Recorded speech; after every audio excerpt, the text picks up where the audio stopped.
All right, do it again. This time with a certain panache. I didn't have panache?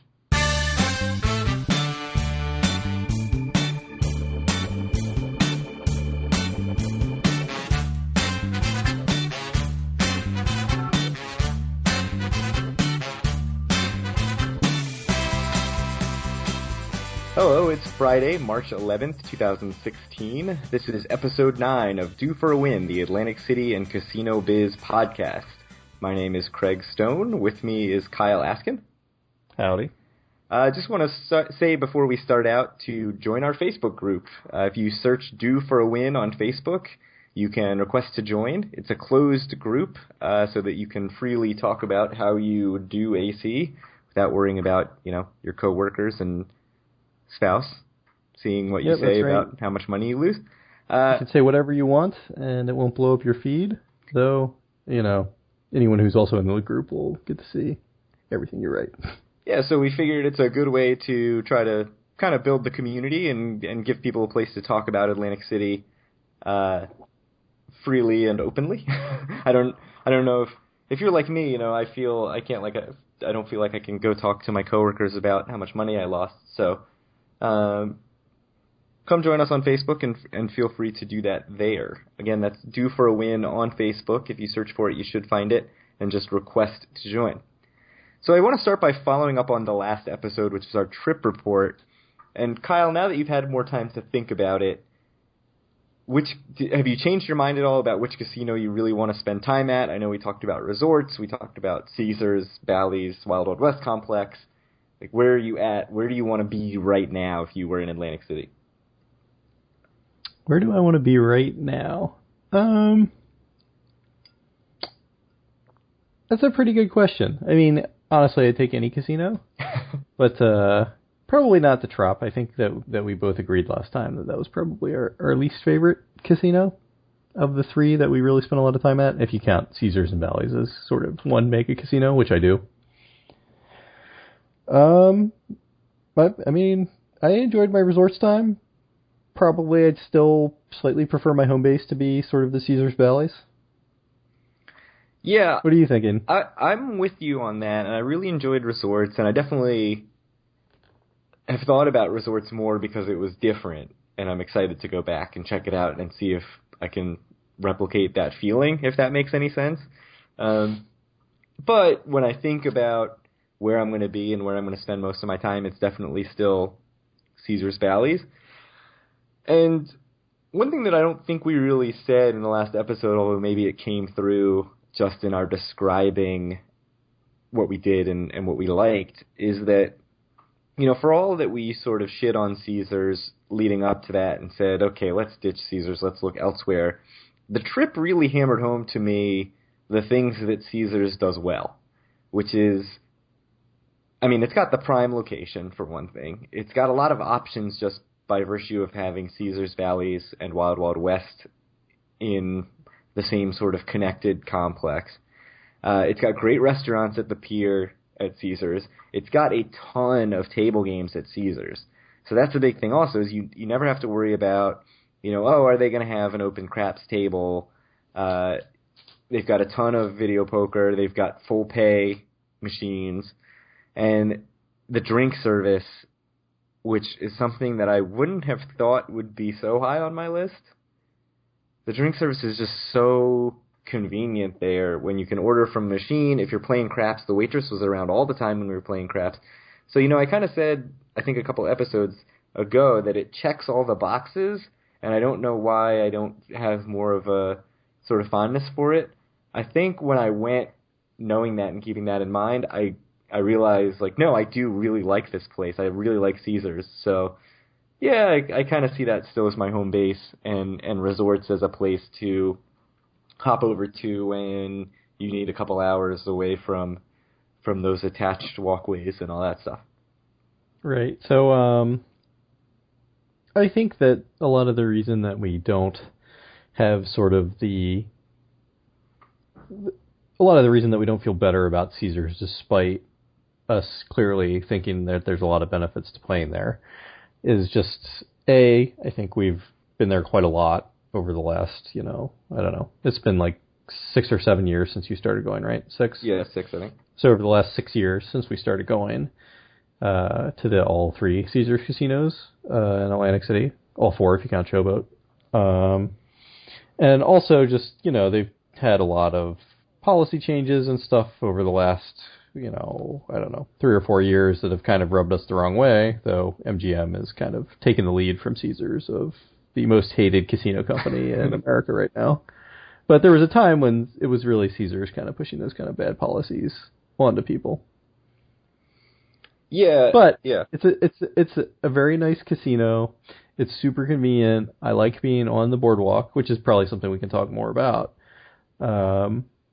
So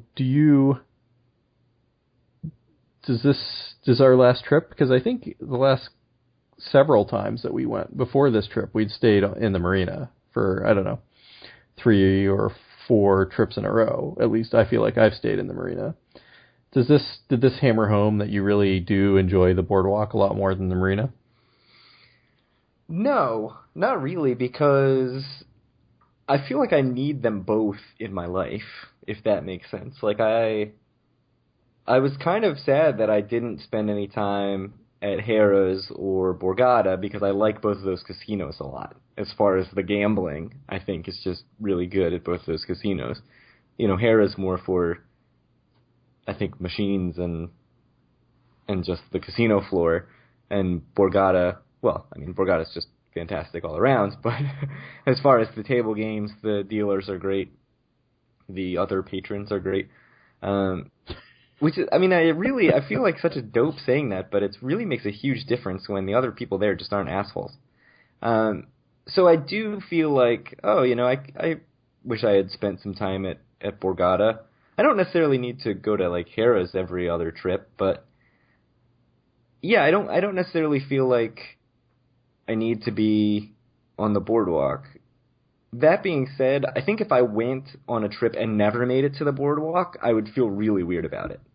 Whereas if I go on a trip and I don't make it to the marina, I'm like, oh, I would have liked to go to Borgata, but I don't feel upset about it, like I didn't sort of get the Atlantic City experience. Because if you never see the ocean, like, if you never get on the boardwalk, those are quintessential Atlantic City things that you sort of left out. And tons of people do that. If you look at just Borgata's revenue, I'm sure there are tons of people who go to Borgata and never leave the property. But I just can't really do that. Right. So, I think, personally, I'll take umbrage with something you said. I like Harrah's a lot. I like the layout. I like all the food options. I enjoy being there. But I don't know if I'd call the gambling really great there. I actually don't think it's super good. They have plenty of tables, but I'm just like, I don't know, there's just something about the casino that the actual gambling in it isn't my favorite. Is it the games themselves, or is it the fact that so many of the tables face this sort of weird wall that... Right, you're like looking at like this middle wall that's just... Yeah, and I don't understand. I think that might be a lot of it. Yeah, so part of it is that, I think part of that is the bar, but then I think part of it's just offices or something. It's really weird. No. So, like, where I spend a lot of time, like, part of it is, like, you're facing into the wall that's around, like, the high limit area at a lot of tables. Okay. I didn't realize what that which is. Just weird. But it's just layout. a wall. It's not like there's glass and you can see into it. No, it's just a wall. But yeah, and it's dark and you're just staring into a wall. That's definitely true. But I don't really spend that much time at those tables. I tend to be... Yeah, you don't really play at the tables in Harrah's a whole lot. But that's true. And I do have to say, like, I mentioned in a past episode that the first time that I've ever been there, the last time we went in August, was it? Yep. They had tiles, which was a big plus. I was happy to see that they had tiles, which is something they hadn't had in the past. But for me, yeah, Borgata's great. Borgata's my favorite place to gamble. In all of Atlantic City, probably my favorite place to gamble in the country, honestly. Wow, really? Even more than Harrah's Las Vegas. Yes. That is a serious endorsement. I mean, I'd rather be at Harrah's Las Vegas because then I'm in Vegas, which is cool. But that's a good point. the actual gambling, I think, is the best at Borgata. Yeah, I think Borgata's way up there, and they don't need our. So here's the thing, right? Like, is it nicer than Aria or Wynn or Bellagio? Like, no, of course not. But it's for what it is. I mean, it's like not only is Borgata really nice, but the limits aren't ridiculous either, like they are at the three places that I mentioned. Like for me, like all the time in Borgata, there's like $5 and $10 blackjack. Yeah, and I think people assume that that's not true, and I think I always did. And then once you go and you spend some time there, I mean, to be fair, we don't spend a lot of time there on Friday and Saturday nights, but when we're there Saturday during the day, afternoon, evening, we never have trouble finding totally reasonable limits. And I don't know if that's just because it's a huge casino and they've got a ton of tables and they can spread it out, but that was really, I didn't go to Borgata for a long time, for a lot of trips from when I started going to Atlantic City. And then when I first went to Borgata, I don't think I played very much at all, and I kind of thought, like, oh, this is where the Richers play, and, I'm not really welcome here or whatever. And then once we finally went and started sitting down and playing at the tables and everything, I was like, no, this is for everybody. Like, this is just a great place.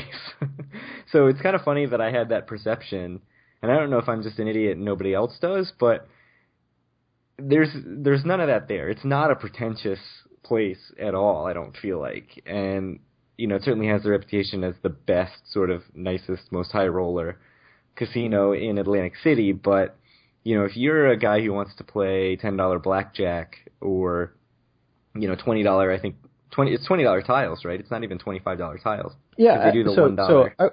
Right. I was going to say that, like, one of the big examples that I had of why, maybe Borgata is more, in my mind, more player friendly is, a couple years ago in Caesars and Bally's, or at least specifically in Caesars, I know because I played a lot I spent a lot of time in the Asian room at Caesars, kind of, down at the end right next to the boardwalk.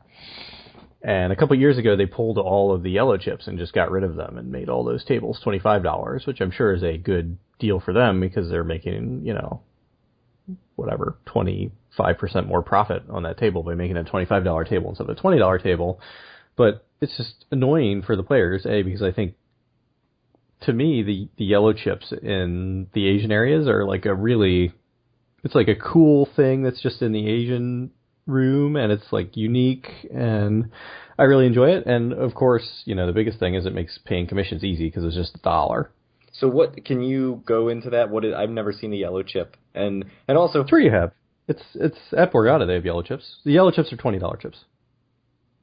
Okay, so it used to be, you'd pay in and you get 5 yellow right. chips, They are and now chips. At Caesars you pay in and you get 4 green chips instead. So, and instead of paying a $1 commission, you pay $1.25. Yeah. So just for anybody, do you want to explain the commission for anybody who doesn't play a lot of Pai-Gow poker tiles? So Pai-Gow tiles and Pai-Gow poker are essentially 50-50 bets. Not quite, because the banker has certain advantages, like they win pushes, but it's almost exactly 50-50. So to make money, what the casino does is it takes a 5% basically rake on all of your winnings. You have to pay a 5% commission. So when you make a $20 bet and you win, you have to pay $1 back to the casino. So basically you get $39 on a $20 bet instead of $40. Yeah, so let's not get into the fact that it took me about a year of playing at these tables to be able to do the math in my head. Just a quarter for every $5. A quarter for every. That took me so long. It's not that hard. This is why I ended up with a print journalism degree. But anyways, the 25 thing always struck me as weird and so unintuitive because. Counterintuitive, is that the word? Because the $20 is just so clean. Like, I don't need to bring quarters to the table. They don't need to give me quarters. And the fact that Borgata has it all the time is such a nice, like, it seems so meaningless, but it's so nice as a player to go and be like, I don't have to deal with quarters. It's $20 instead of $25. And when you buy in for $100 or $200, like, the difference between this is 4 bets or 8 bets versus 5 bets or 10 bets, like that's a huge difference in my mind. I don't know if you feel that way at all, but when I buy in typically at a $20 Pai Gow table, I'm buying in for $200. And knowing that that's 10 bets, I think that's a reasonable amount of bets. 8 bets, I'm feeling like, man, if I lose a few, I'm out of here. I could be out of here pretty fast.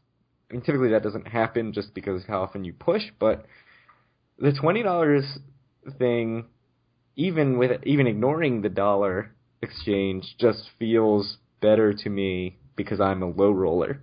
So I appreciate that at the Borgata also.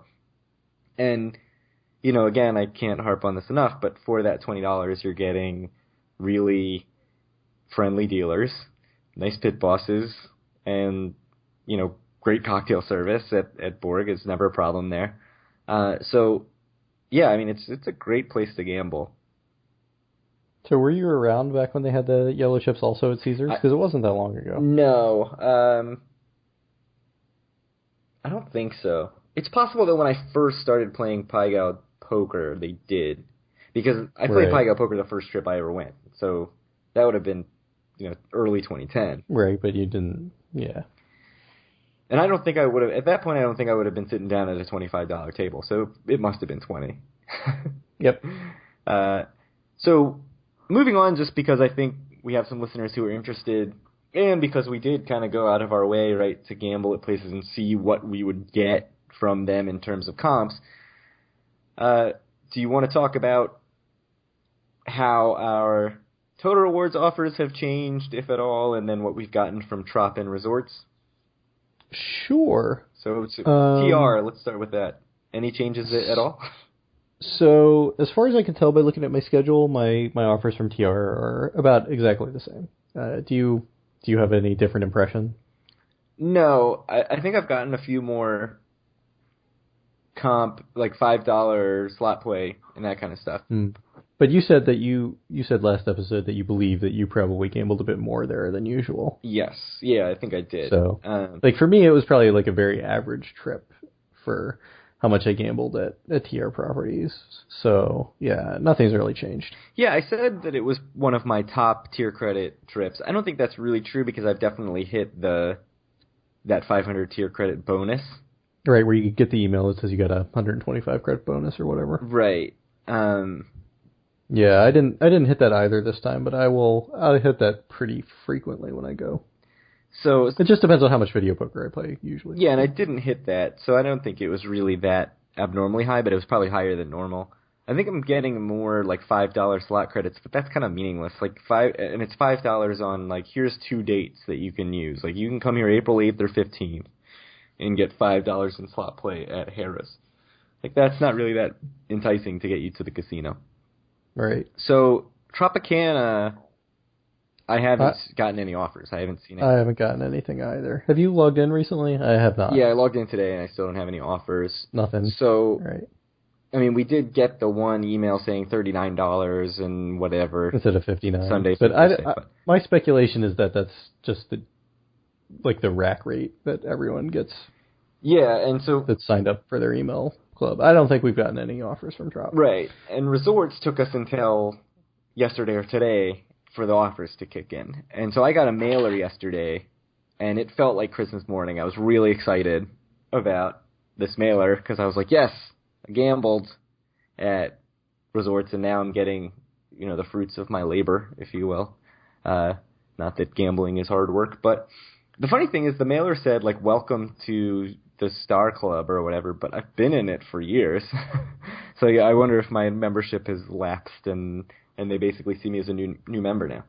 And so at Resorts, I earned 1 tier credit and $1.33 in comps. And that sounds bad if you're used to total rewards, but 1 tier credit at Resorts is not insignificant because 50 tier credits moves you up a level. So yeah, I'd say that 1 tier credit at Resorts is probably, it's not quite equivalent to 1 tier credit at Borgata, but that's probably the closest comparison. It might be the equivalent of like 2 tier credits at Borgata or something. Right. So Borgata does what? Comp dollars? They just use comp dollars as their metric, right? Yes, comp dollars and tier credits are the same at Borgata. So if you were at Borgata and you made $1 or whatever, you would have gotten 1 tier credit.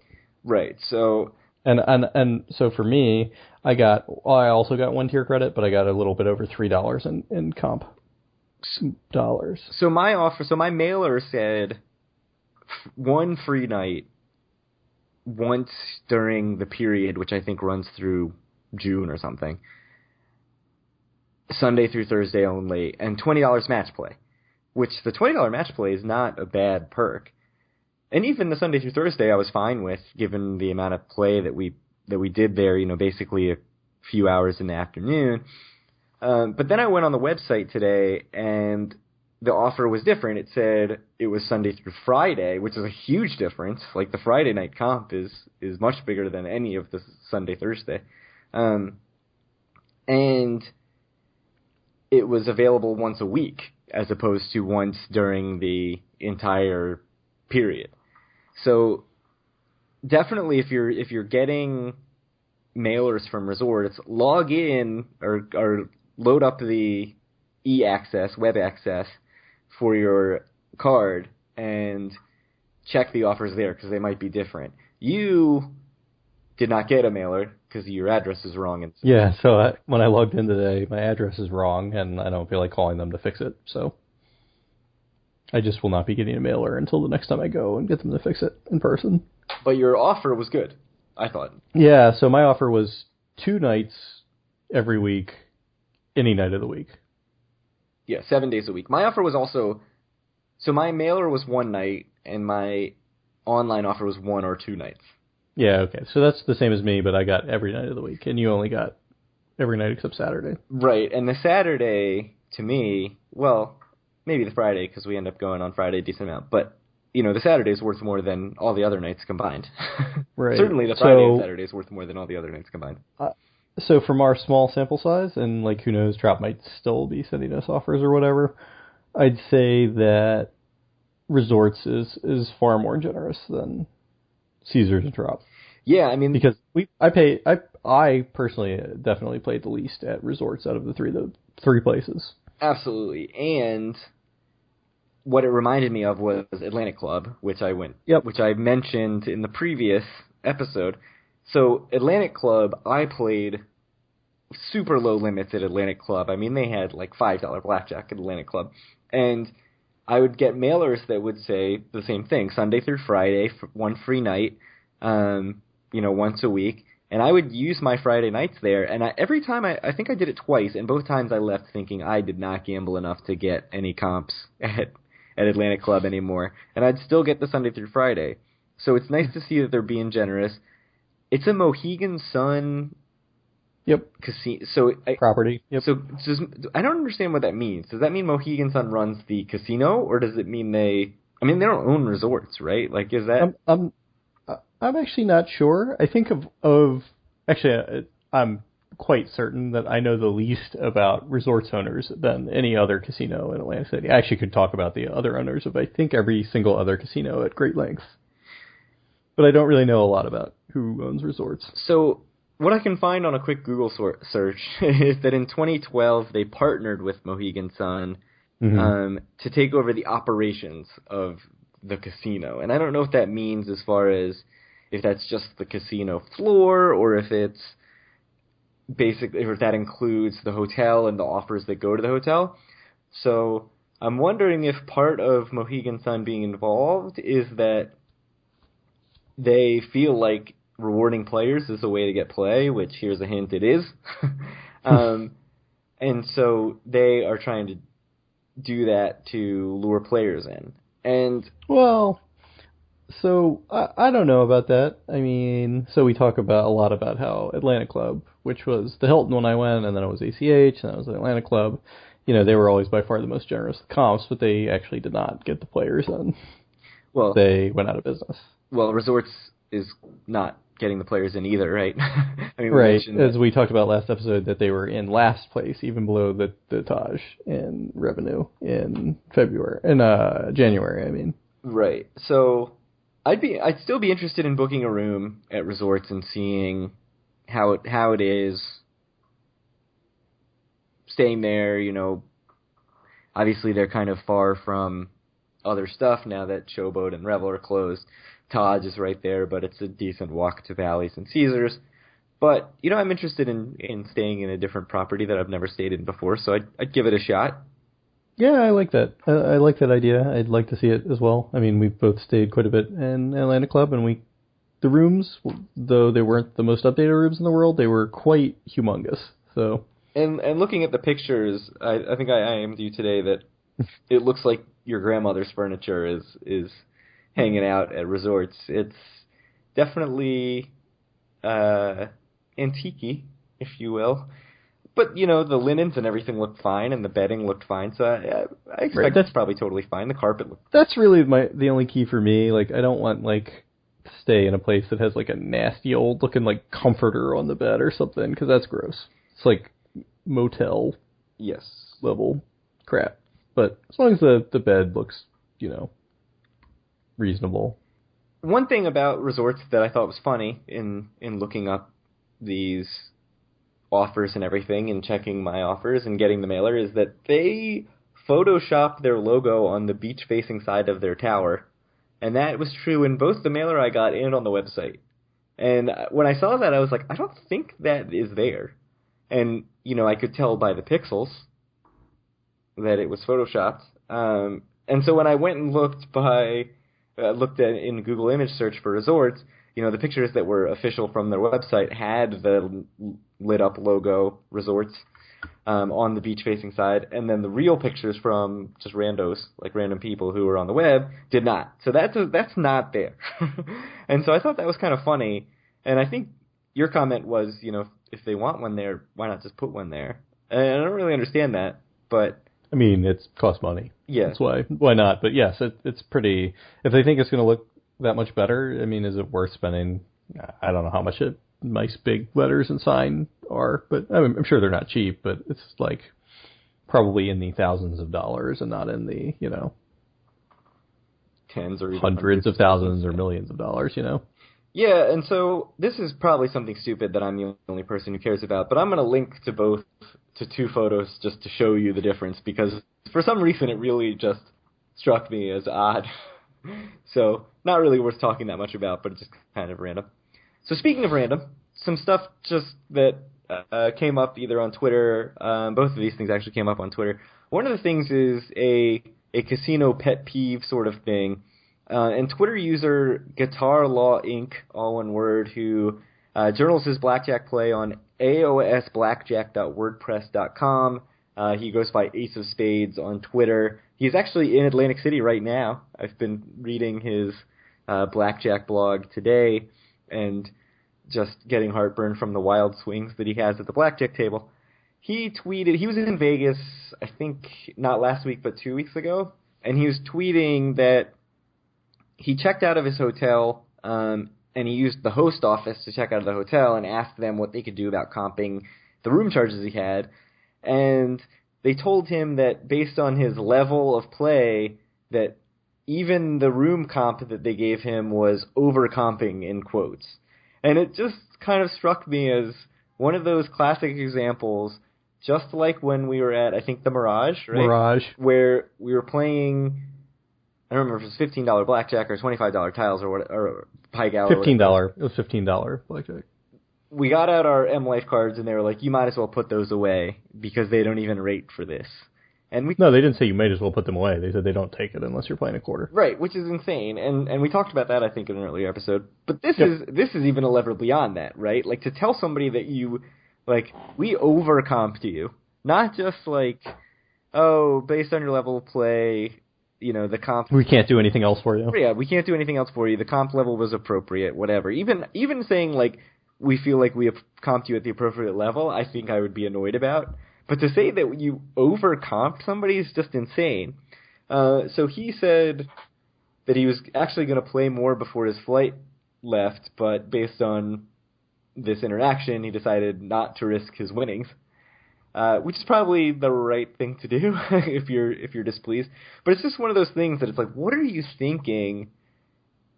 And obviously this isn't, coming from the CEO of the company or anything. This isn't the corporate whatever standard of the company, but just the fact that somebody whose job is to be a customer-facing person, and not only a customer-facing person, but whose main job is to bring someone to the casino and get them to play and extract as much money from them as possible, to do something that would even be possibly taken as an insult is just so ridiculous to me. Right, I mean, these guys, their actual title is, like, what, player development, Yes. right? Like I said, just be like, I think that, we can't do anything else for you based on your play level. Would have been fine. Yeah. Not, we actually gave you too much stuff, and now we feel bad about it. Yeah, that's just ridiculous. So, other totally 180 from that. This came up on Twitter yesterday, and I was just in shock as a 90s kid. So, Collective Soul, I don't know if you remember Collective Soul, but they had that song, Shine, and also that other song, The World I Know, that was on VH1 on loop, and they. I am sure that I would recognize them if I heard them, but you absolutely would. They have 4 platinum albums, and I think that album with The World I Know went like 4 times platinum or something crazy. So they've had some success. Let's not act like they're some one-hit wonder. Like, this isn't Marcy Playground. They are playing a show this Tuesday at 6:30 p.m. at Margaritaville for free during dinner at Margaritaville. And in the announcement about this on Atlantic City Weekly, it said, I'll quote this, "Although the show will take place in the restaurant while customers are dining, the plans are to keep things acoustic, which seems right for the laid-back Buffett-esque vibe of the venue." So it's like, we've got this band who has 4 platinum albums, but it's okay because we're going to tell them, like, shh, keep it quiet, people are eating their chicken fingers and drinking their margaritas with a lost shaker of salt, or whatever the hell it is. And this just struck me as really odd. I mean, I haven't thought about really Collective Soul in probably 20 years, but... Well, that's the point, I think. Yeah, I mean, maybe it's more interesting that they're even still kicking and doing shows, but just hilarious to me that they are playing a free show at 6:30 p.m. on a Tuesday at Margaritaville off-season. So I just wanted to point that out. We should probably get into the news. We're a little over half hour in, so it's about time. Yeah, and this is what people come to us for, right? Is the hard-hitting state legislature. That's right. So that's what the people like. So the takeover has caused quite a ruckus, and the latest info on that is that the Senate Budget and Appropriations Committee has approved both the takeover and pilot bills. The final vote will be in the Senate on Monday for the takeover bill. There's an article I'll link to by Wayne Perry, who we've mentioned many times. There is no vote scheduled yet in the Assembly, and the Speaker, Vincent Prieto, is apparently holding out for a bill that does not allow the state to break public employee contracts. So that includes the police and firefighters, because the bill that Steve Sweeney is presenting in the Senate allows the state to basically say, oh, all you police officers are fired, we're going with a county-wide system, like the county's now going to cover your police. And that's something that's been brought up many times, so it's not some hypothetical, it's something they have brought up. The other thing I think you can probably talk to more than I can, because I didn't see the interview, I just saw the headline proclaiming that Don Guardian is willing to go to jail, if that's what it takes. So he mentioned in an interview that basically he's going to fight this thing tooth and nail, and even if that means that he has to go to jail for disobeying the state takeover, he is willing to do that. So I don't know, do you have anything to add? I know you watched a couple of interviews. Yeah, so WPG stands for the World's Playground. I don't know if you knew that, Craig. But WPG, they have a monthly segment, which is Ask the Mayor, that they upload to YouTube afterwards, and then they had this sort of follow-up thing, which is like only 10 minutes long. Ask the Mayor is an hour long, and they uploaded that a few days ago. And during that, they mentioned that I don't know, I guess there's some statute on the books from like the mid-40s or something where in theory if you disobey, basically if you get in the state's way in some way, you could in theory go to jail. I don't know if it's really realistic, but Don Guardian said that he is, if push comes to shove, he's willing to go to jail. I think that a couple important things that come out of this are it'll be interesting to see over the next few days or weeks how this plays out, and it has to play out in the next few weeks because I think Atlantic City has about a month worth of money left before they run out. So if nothing happens before then, they're just going to stop paying, their bills, basically. Yeah, they will be insolvent.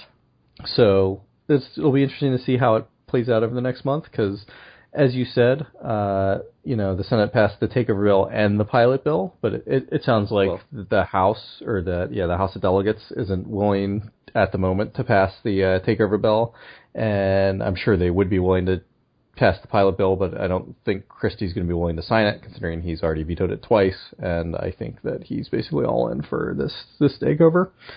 So it'll be interesting to see what happens. I assume that everyone's going to get back together, and they'll come up with some mutually, it'll be something kind of in between. Because I think right now, honestly, the only difference is between the takeover and basically the pilot bill plus whatever, because the state's already in charge of Atlantic City's finances, are, being able to break the contracts with the public workers in Atlantic City and being able to sell sort of the assets that Atlantic City has, like the water utility, which we'll talk about, and Baderfield and things like that.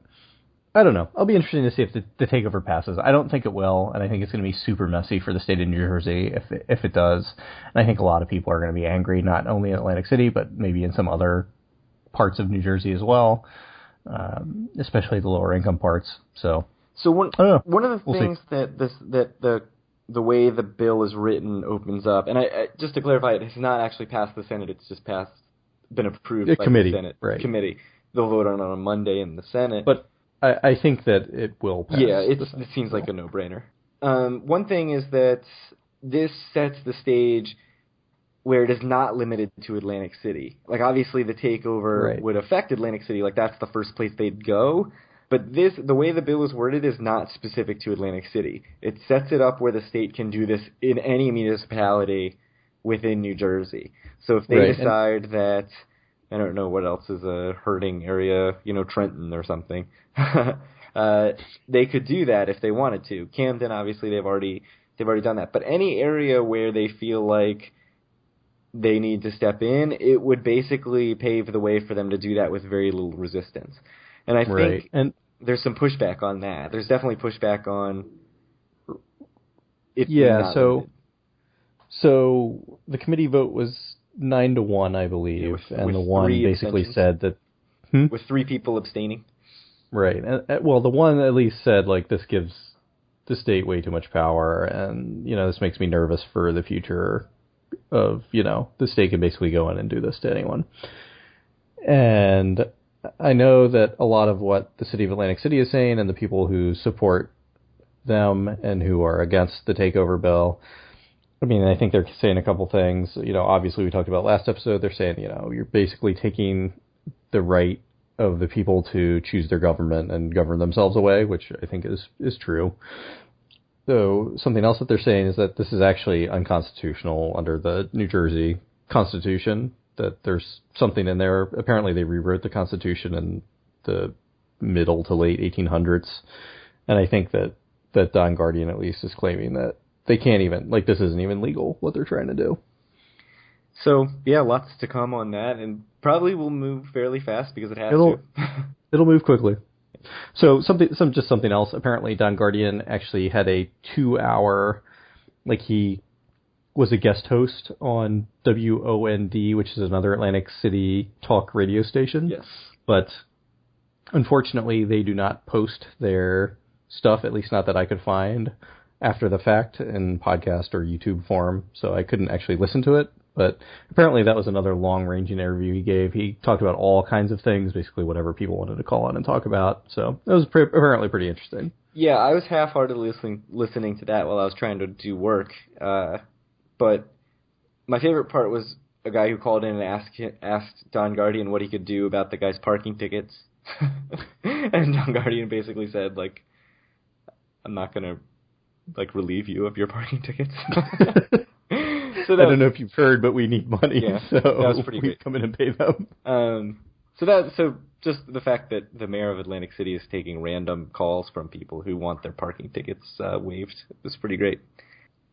Some more city council news is that they are planning to dissolve the water utility and make it a city entity. And so this is sort of a reaction to all of the takeover news. Basically, the state wants them to sell it off to a private entity so that they can get whatever millions of dollars that would get them right now. The city says that by bringing it into the city, they can save $4 million a year. So Christian Hetrick of the Press of Atlantic City wrote an article about this. And it basically seems like, so they're given in the current takeover bill that's being proposed, they're given a year to figure out some way to monetize the water utility and to make money on it. And basically, if they don't do that within a year, the state's going to have the right to sell it. So seems to be their reaction to that, is to take it in-house. The water utility itself didn't seem too happy about it. But the argument is that if it goes private, it's going to cost all of the residents a lot of money. Do you have anything to add about the water utility and its potential privatization or rolling into the city government? Right, so basically I think this is just part of the state takeover fight. I think that the city thinks that if they actually run the water utility, it's going to be harder for the state to come in and do something with them and just sell them to a private owner. The water utility themselves is trying to partner right now with a private company, and the state clearly wants them just to be sold to a private company. And I think it's sort of or actually the state wants one of two things. They either want it to be sold to a private company, or Steve Sweeney again has come in and said, like, look, really what needs to happen is Atlantic County needs to just come in and buy the water company and just pay Atlantic City for it, which, again, is completely ridiculous. Steve Sweeney seems to always think that Atlantic County is the solution to all of the problems. The basic back and forth is that the city and the city residents think, well, they don't actually think, they know that if the water company gets privatized, that they are going to be subject to some pretty large rate increases, which is obviously bad for the people of Atlantic City. And it's not really like, to some point, water's an elastic good, but it's not really. It's pretty inelastic, so you're just going to it's basically like a tax if some private company comes in and jacks up your water rates.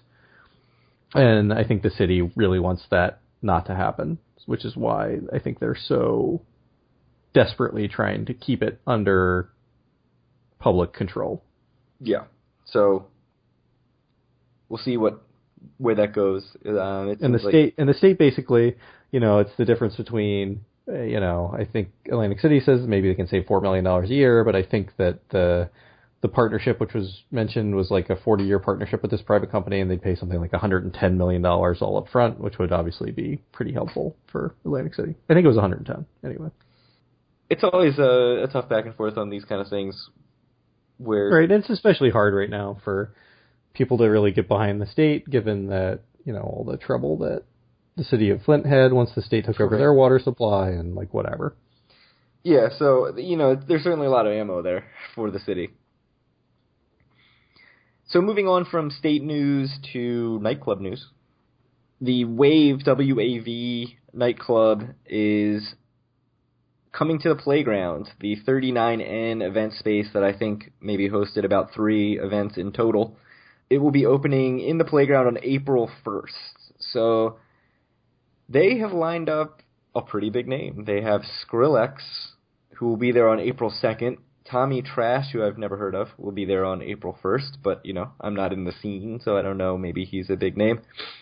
Tickets are for Skrillex, because I'm assuming that's what you people are interested in.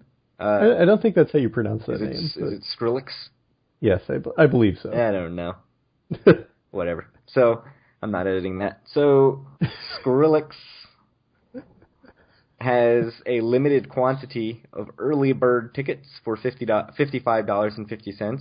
Those may already be sold out. There were about 30 left when I checked yesterday, and I'm sure people near me at work were thinking, why is this guy looking at Skrillex?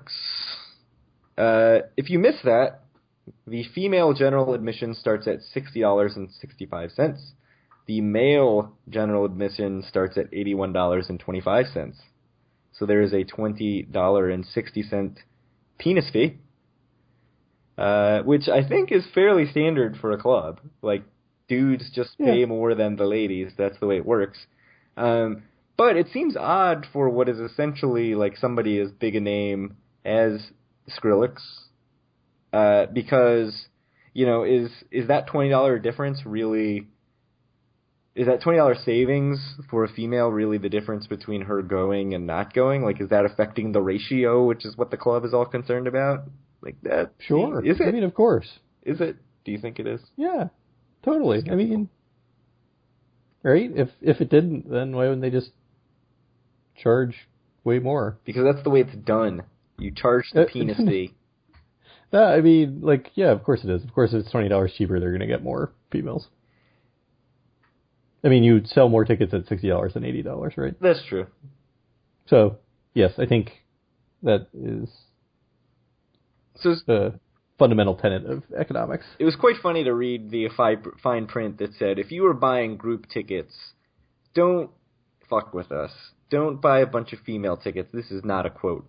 So here's my legitimate question. And here's, like, what happens if you're, like, I don't know, kind of androgynous or something and go try to buy a ticket?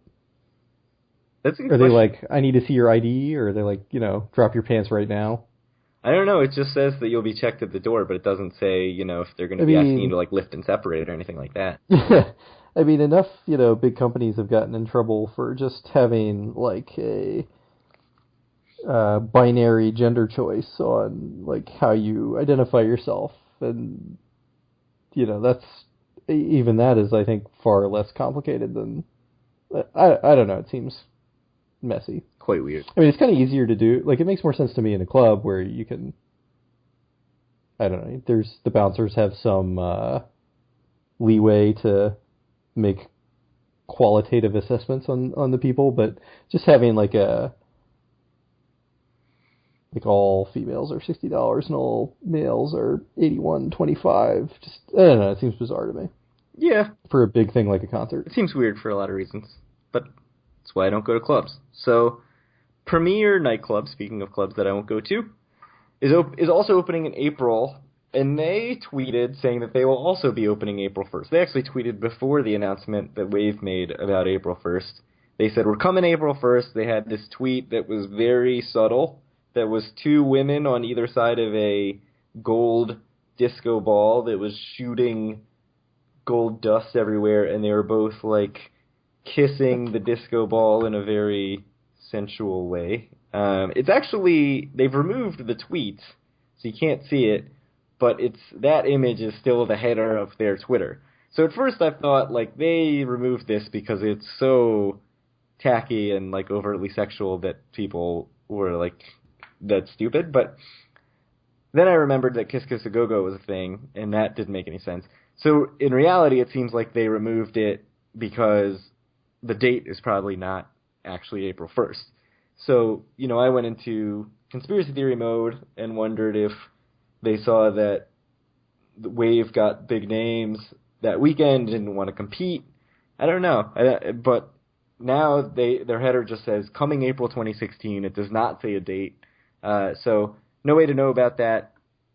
I tweeted at Whitney Allman, who is at GoToWhitney on Twitter, who does a lot of sort of social nightlife AC stuff. She's probably the social nightlife person in Atlantic City, asking if she had any update on what the deal is with the premiere opening date and why they deleted that tweet. And she said she'd try to figure it out. But yeah, I mean, I don't really doesn't really affect me in the long run, but just kind of funny that they had the tweet up and then removed it. So I don't know what the club dynamics is, if it's like a movie, and if a bigger movie comes out, you don't want to open on the same day. No idea.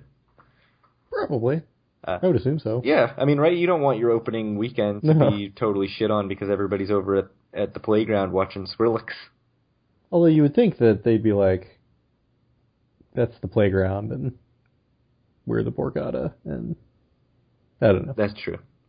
Maybe Skrillex beats all. Yeah, Skrillex is a pretty big get. It makes sense. I assume that is the reason. So I'm assuming you don't have too much more to say about clubs. No, I have nothing to say. Into something that is more near and dear to our hearts than Skrillex. Glenn Straub has given more detail on his first stage of Revel plans, his first stage of opening the Revel. And he said that by June 15th, he hopes to open a boutique casino, and 500 of Revel's 1,399 rooms. It will also include the dry parts, in quotes, of a water park / zipline obstacle course. It would seem to me that the dry parts of a water park zipline obstacle course would be the zipline obstacle course. He said that it would have people jumping out of airplanes. I have no clue what that means.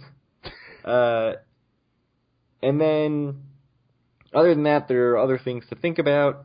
The casino license thing. When this article was written by Amy S. Rosenberg, it wasn't clear what was going on with their application for a casino license. He said, "We don't need a casino license." That is a direct quote. He said, "They can argue with us all they want. We're saying we don't have to have it. I'm the owner of the casino."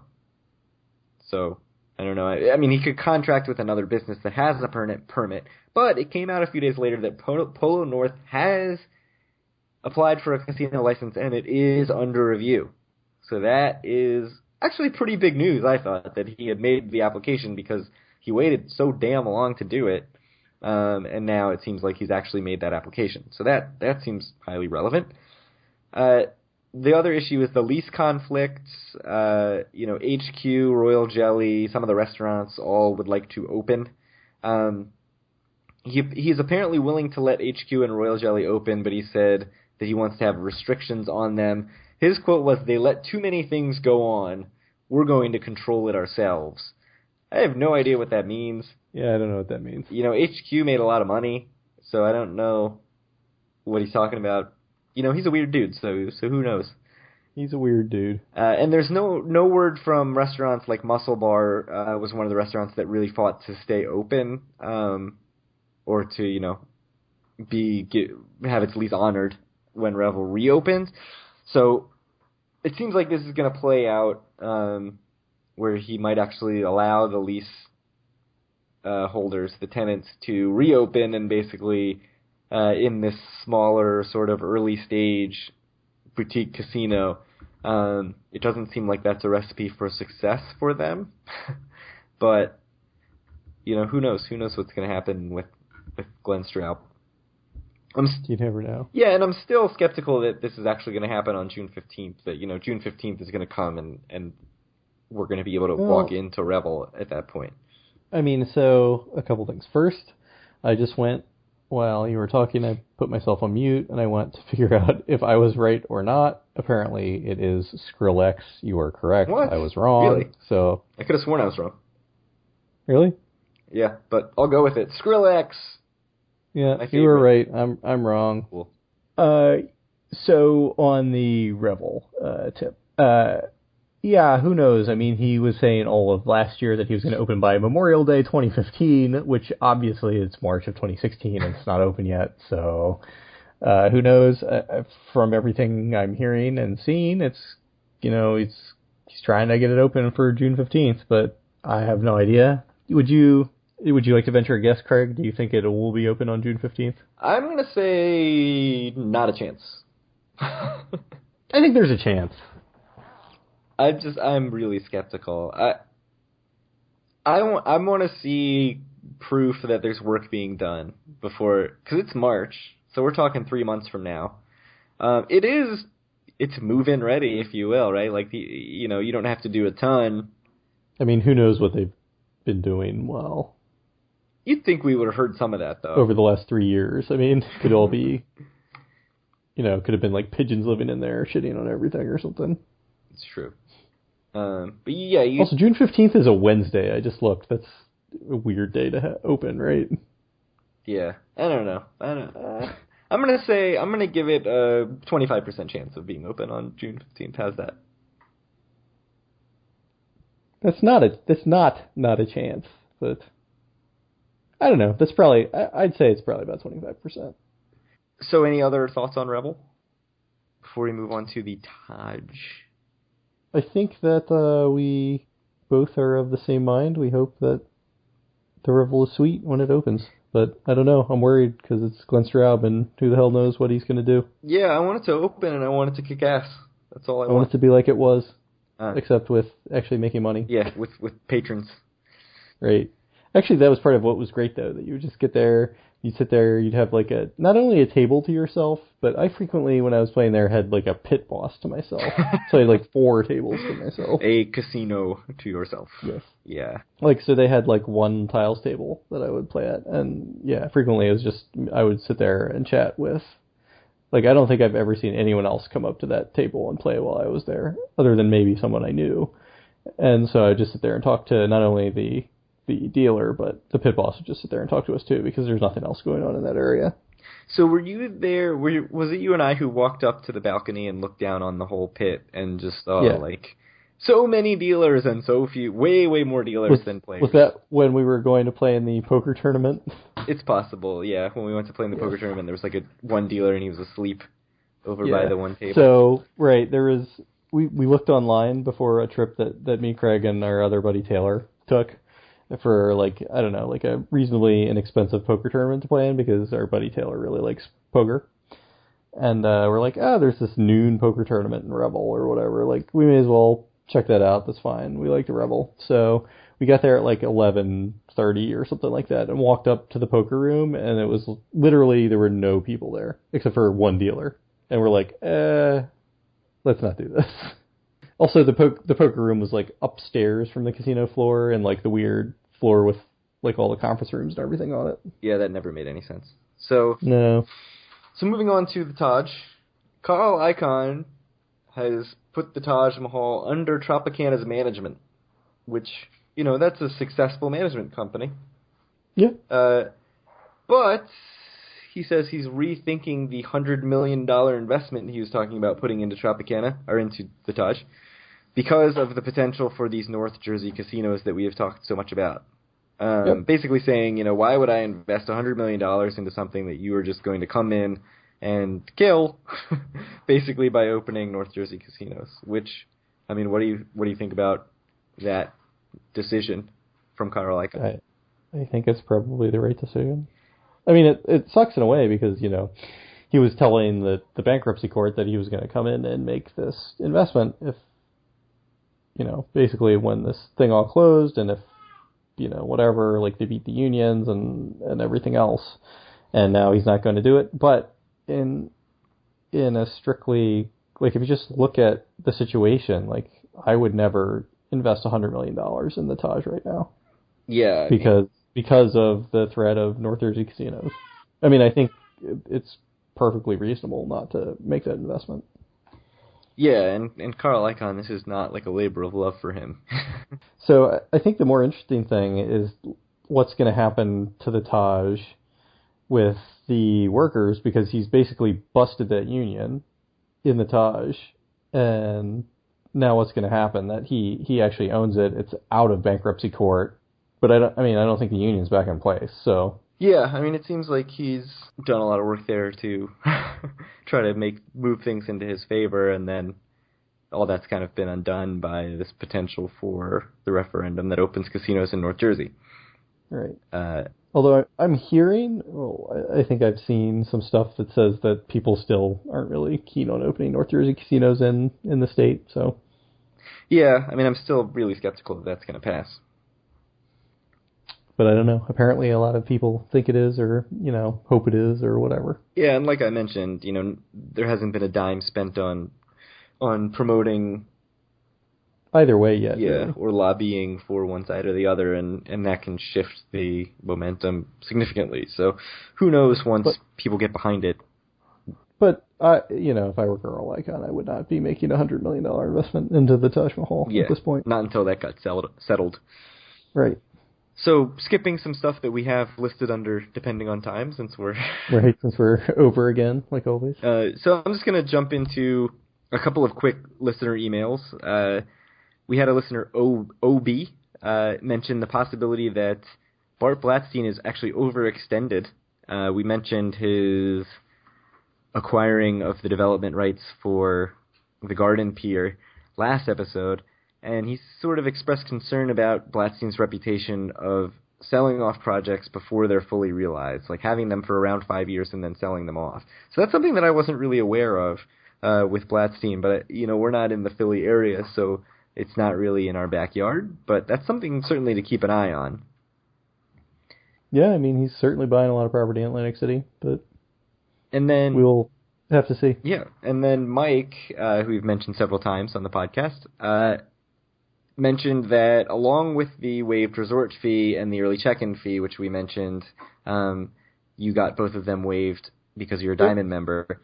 He was at Harris last weekend and was worried that he would have to pay for Wi-Fi or other things. Like, they basically waived the fee but say, oh, well, you didn't pay the fee, but you're also not getting the things that are included in the fee. If you want Wi-Fi, you have to pay for them.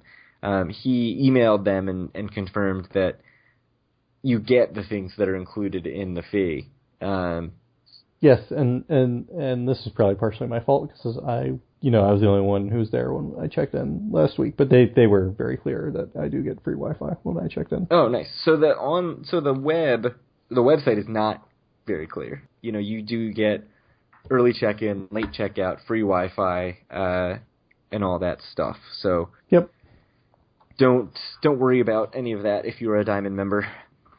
I won't have to worry about getting any of that stuff for free by the next time I go to Atlantic City. Because you will not be a Diamond member. Speaking of which, before we get to the closing, when's the next time we're going to Atlantic City? So we've discussed the potential for a May trip post-graduation, since I'm finishing at long last my part-time MBA program that's now taken me 5 years. It was a long haul. But so that seems like a pretty good option, especially now that we've got potential Friday and Saturday comps. Right. It's unclear what if there are blackout dates on those resorts days. But so let's look at the calendar for May. So when's your last class is the 17th. Tuesday, May 17th? Yes. Yeah. I don't know. I could do sometime that week, I think. 18th or 19th or 20th, maybe. I think that's Or I may be able to do a couple days. I don't know. We'll see. Now that my son's getting a little older, I think it's getting a little easier. We're getting into the schedule and used to everything. Yeah, we'll have to send out some emails and see who's available when and what we can do. Maybe like the night of the 19th and 20th or something like that. Yeah, I mean, that sounds good to me. Take off Thursday and Friday. I like taking days off work. burn that leave.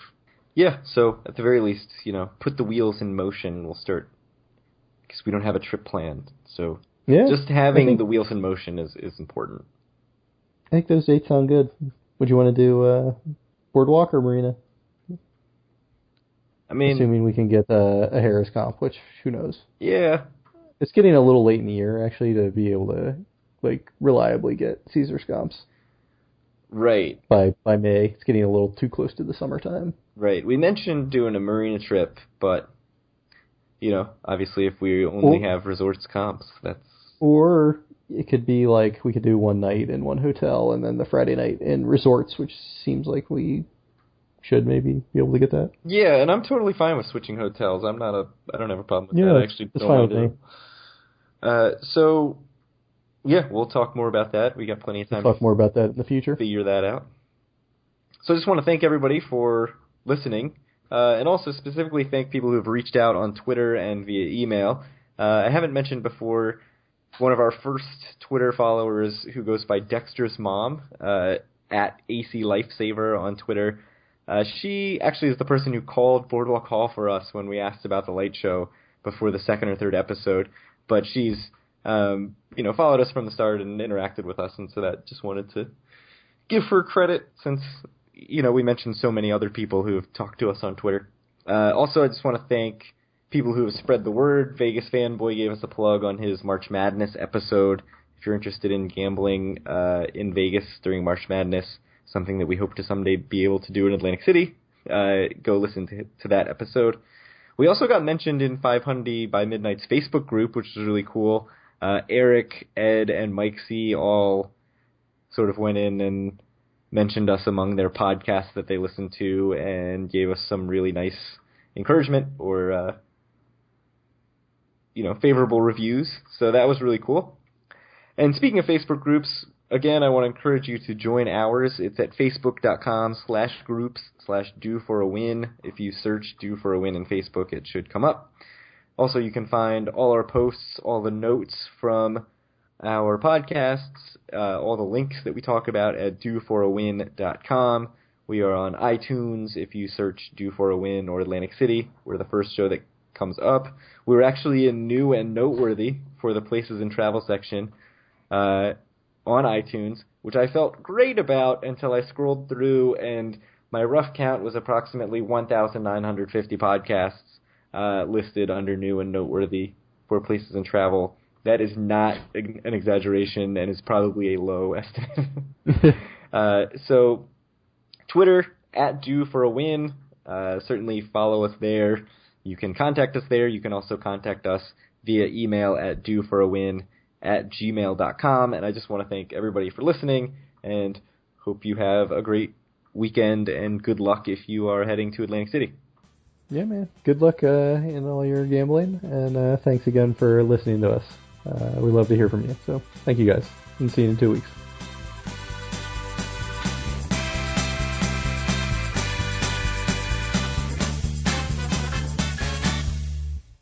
So I think May 20th would actually normally be a recording day.